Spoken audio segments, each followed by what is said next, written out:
नमस्कार, स्वागत है आपका जस्ट इंडिया में और मैं हूं आपके साथ मुस्कान। रुक करेंगे उन तमाम खबरों का जिनका सरोकार है आपसे। खबरों के प्रायोजक हैं आरोग्य मास्क लगाएं, कोरोना से सुरक्षित रहें। Oscar super speciality hospital and trauma centre, रंज किया showroom in Rohtak and Bahadurgarh. Showroom पर आएं, टेस्ट ड्राइव लें और गाड़ी बुक कराएं। भारतीय जनता पार्टी के चंडीगढ़ के प्रदेश अध्यक्ष अरुण सूद ने आज पार्टी की चुनाव समिति और अनुशासन समिति के पदाधिकारियों की घोषणा की। प्रदेश अध्यक्ष द्वारा चुनाव समिति में 9 सदस्यों और अनुशासनात्मक समिति के 3 सदस्यों की नियुक्ति की गई है। उनके द्वारा की गई सभी नियुक्तियां पार्टी के संविधान के अनुसार की गई हैं।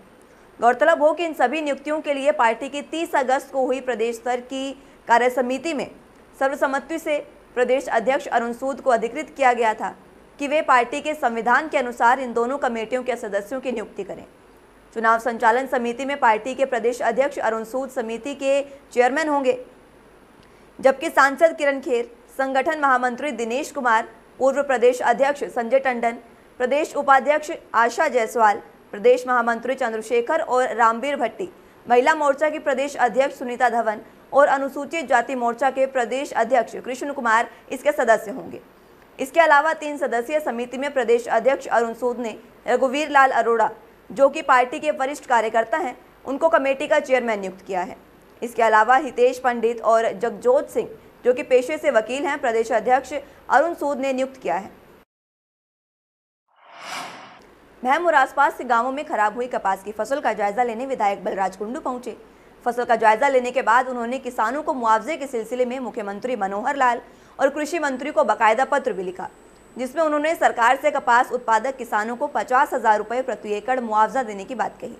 इस दौरान उन्होंने कहा कि कई गांवों में किसानों की कपास की फसल बीमारियों की चपेट में आकर बर्बाद हो चुकी है और जो हालात बने हुए हैं उन्हें देखकर लगता है कि आने वाले दिनों में ये फसल बिल्कुल ही खत्म हो जाएगी। किसान भाई हर तरह से दवा का स्प्रे भी कर चुके हैं, लेकिन बीमारी काबू में नहीं आ रही है। ऐसे में सरकार को चाहिए कि तुरंत स्पेशल गिरदावरी करवाकर किसानों को कम से कम 50,000 रुपये प्रति एकड़ मुआवजा राशि दी जाए, क्योंकि इस बार किसान और स्प्रे आदि पर किसानों का कई गुना पैसा खर्च हो चुका है। बीजेपी प्रदेश अध्यक्ष ओम प्रकाश धनखड़ ने हरियाणा टूरिज्म डबचिक में प्रेस वार्ता का आयोजन किया। इस दौरान शहर के लोग बिजली पानी की समस्याओं को लेकर धनखड़ से मिलने पहुंचे तो पार्टी के कार्यकर्ताओं और पुलिस ने लोगों को उनसे मिलने से मना कर दिया और उनको मौके से भगा दिया। लेकिन जब मीडिया कर्मियों ने धनखड़ के सामने इन लोगों के बारे में पूछा और उनकी समस्याएं बताई तो उन्होंने तुरंत ही जिले के बिजली विभाग के अधीक्षक अभियंता और बिजली विभाग के CMD शत्रुजीत कपूर को बिजली की समस्या का समाधान करने के लिए निर्देशित किया। बता दें कि ओम प्रकाश धनखड़ होडल के गांव सौंध में 24 पाल की ओर से रखे गए कार्यक्रम में शिरकत करने पहुंचे थे। समस्या ये है कि हमारी लाइट ना आ रही, बहुत परेशान है। रात भर छोटे छोटे बालकन लेकर सड़क पर पड़े रहे, कोई मार जाए, चोर चक्का आ जाए, हमारी इज्जत पात गिर जाए, कौन जिम्मेदार होगा? कितने दिन से समस्या बनी हुई है? काफी है, पूरा महीना से निकल गो। गरीब आदमी है, हमारे ऊपर कमाने वाला कोई नहीं। इतने बिले दे दे, कहाँ से भरे बताओ? सर हमारे यहाँ 1 महीने से बिजली नहीं आ रही है। कंप्लेंट जब करते हैं तो 1-8 घंटे के लिए बिजली आ जाती है, उसके बाद बिजली फिर कट जाती है। पहले हमारा 3 नंबर फीडर था, 3 नंबर फीडर से काट के उसको 5 नंबर में कर दिया और जिस दिन से 5 नंबर में किया है उस दिन से बिजली बिल्कुल नहीं आ रही है। कल भी सुबह 6 बजे की बिजली गई है और रात को 12:30 बजे आई है और उसके बाद फिर चली गई है। यहाँ कोई कर्मचारी हटाए हैं, उसके कारण से कोई हड़ताल हुई है और तो आप इसमें तुरंत संज्ञान लेके, क्योंकि बिजली नहीं आती तो सारी ही चीज़ों पर अंकुश लग जाता है, पानी पे भी, बाकी सुविधाओं पे भी। तो मेरा निवेदन है कि प्रायोरिटी के साथ जो है ना, आप इसका समाधान जो है तुरंत खुद संज्ञान लेके करें। देश में कोरोना महामारी लगातार रफ्तार पकड़ रही है। भारत में कोरोना संक्रमण के कुल मामलों की संख्या 41 लाख के पार पहुंच गई है। वहीं मृतकों का आंकड़ा 71,000 को क्रॉस कर गया है। कोरोना मरीजों की संख्या में लगातार इजाफा होने के साथ ही संक्रमितों के मामले में भारत दुनिया के दूसरे नंबर पर पहुंच गया है। पिछले 24 घंटे में भारत में कोविड के 90,633 नए केस सामने आए हैं। वहीं प्रदेश में शनिवार को कोरोना के 2,125 नए मरीज मिले, यानी हर 41 सेकंड में एक नया केस सामने आ रहा है। फरीदाबाद में 284 संक्रमित मिले हैं, जो एक दिन में किसी भी जिले में मिले मरीजों की सर्वाधिक संख्या है। करनाल में SBI की मुख्य शाखा में 14 कर्मचारी कोरोना पॉजिटिव मिले गए। अब संक्रमितों का कुल आंकड़ा 75,233 पर पहुंच गया है। एक दिन में 17 लोगों की जान भी गई है। पंचकुला करनाल में 3-3, गुरुग्राम यमुनानगर में 2-2, पलवल, अंबाला, कुरुक्षेत्र, हिसार, फतेहाबाद, भिवानी और पानीपत में एक की मौत भी हुई है। प्रदेश में लगातार बढ़ रहे कोरोना संक्रमण के चलते हरियाणा से राज्यसभा सांसद दीपेंद्र हुड्डा की कोरोना रिपोर्ट पॉजिटिव आई है। रिपोर्ट पॉजिटिव आने की जानकारी स्वयं राज्यसभा सांसद दीपेंद्र हुड्डा ने ट्वीट कर दी। सांसद ने ट्वीट करते हुए कहा कि मेरी कोरोना कोविड-19 की रिपोर्ट पॉजिटिव मिली है। डॉक्टरों के निर्देश के अनुसार मैंने खुद को आइसोलेट कर लिया है और पिछले कुछ दिनों में मेरे संपर्क में जितने भी लोग आए हैं कृपया अपनी जाँच करवा लें। हुड्डा ने लोगों को कोरोना संक्रमण से बचने के लिए घर पर रहने की भी सलाह दी और ज़रूरत होने पर बाहर जाएं। बाहर जाते समय मास्क और सोशल डिस्टेंसिंग का पालन करने की भी अपील की। स्वास्थ्य विभाग Rohtak civil surgeon office doctor Anil Birla के निर्देशानुसार आज 35वां राष्ट्रीय नेत्रदान पखवाड़ा चर्च, लॉयंस क्लब और रोटरी क्लब के अधिकारियों के साथ मिलकर आयोजित किया गया, जिसमें फादर जैस प्रभात जी ने नेत्रदान पर अपील करते हुए कहा कि जिस प्रकार चर्च में हम आकर अपने जीवन के सुखमय के लिए प्रार्थना करते हैं, उसी प्रकार हमें भारत में अंधता के शिकार सभी के लिए प्रार्थना करनी चाहिए। सुभाष गुप्ता जी ने यहाँ कहा कि राष्ट्रीय नेत्रदान पखवाड़ा भारत में अंधता को दूर करने के लिए अहम योगदान है। इस मौके पर मौजूद सभी लोगों ने राष्ट्रीय नेत्रदान पखवाड़ा जागरूकता अभियान की सफलता पर सभी संस्थाओं की सराहना की और कहा कि आज के समय में मानवता के प्रति सच्ची सेवा नेत्रदान है।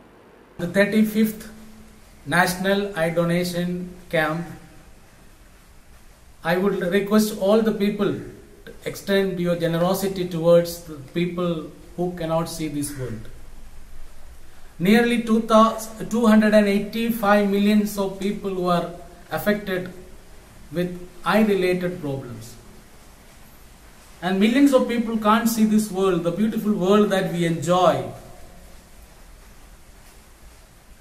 The highest and the beautiful gift that we can give to one another is when you leave our body, donate our eyes.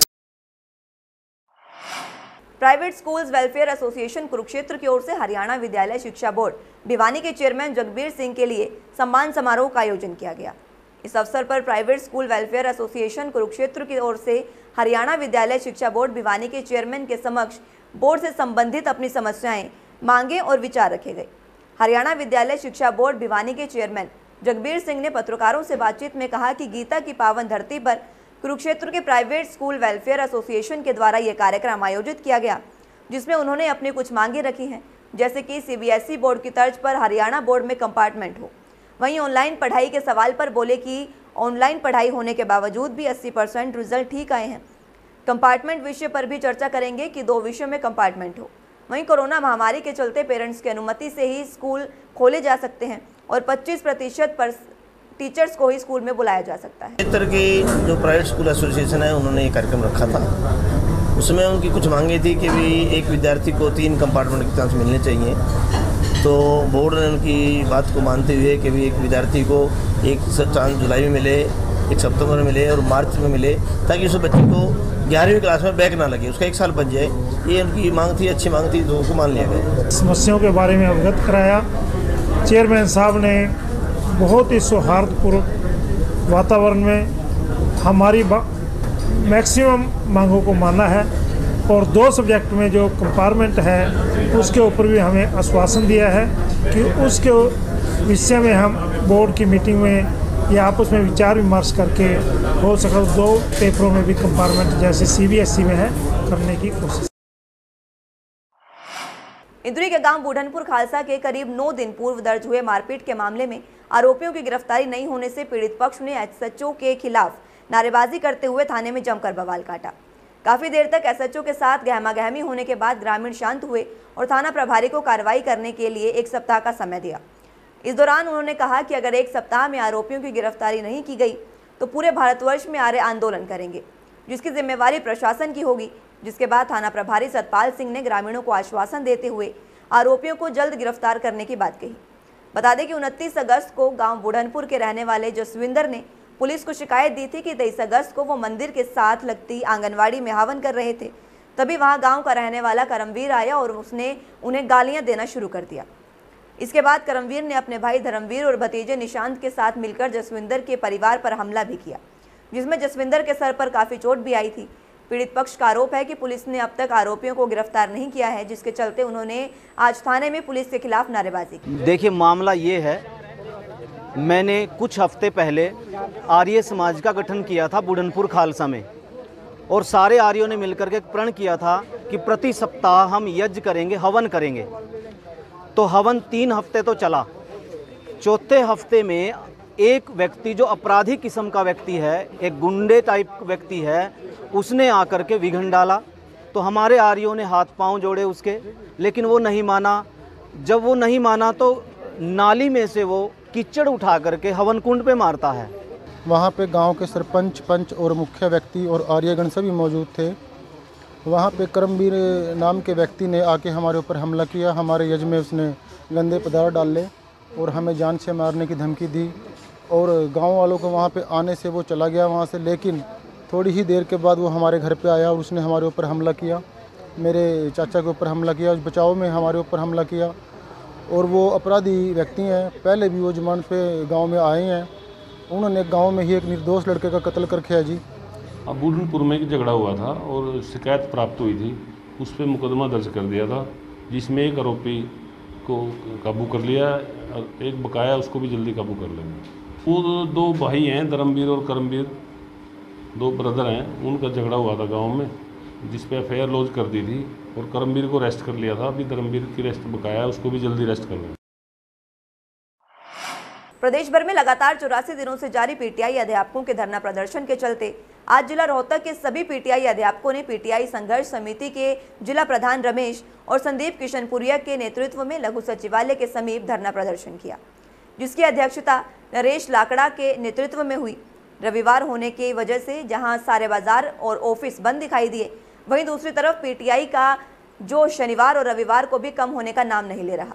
हफ्ते के सारे दिन धरने पर आकर अपनी मजबूती को दिखाया जा रहा है।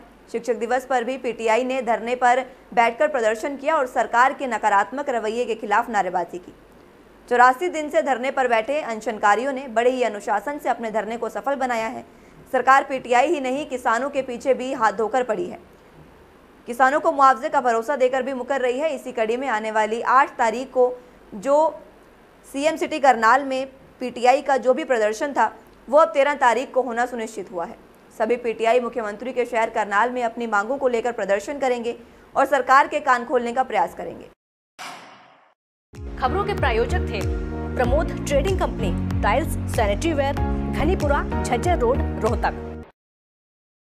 एशियन कलर कोटेड स्पात limited. Be Fast Fit, India's fastest growing fitness chain, now at Rohtak D Park. Corona महामारी से लड़ने के लिए आरोग्य मास्क लाया है आपके लिए सबसे आधुनिक मास्क। इसके साथ ही आपको मिलेगी आधुनिक PPE किट, वो भी बहुत ही सस्ते रेट पर। contact@arogyamask.com पर जाएं और हमसे संपर्क करें, या फिर www.arogyamask.com से जुड़ें। इसके साथ ही आप हमें कॉल कर सकते हैं। हमारा पता है Anand international, plot number 181, sector 25, Panipat, Haryana.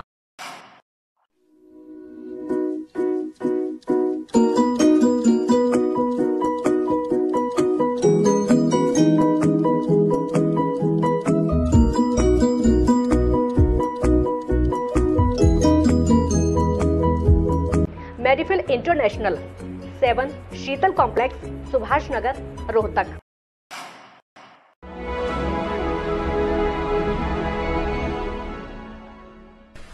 चाचा, आपने नया घर बनवाया है तो घर की छत पर कौन सी शीट लगवाई है?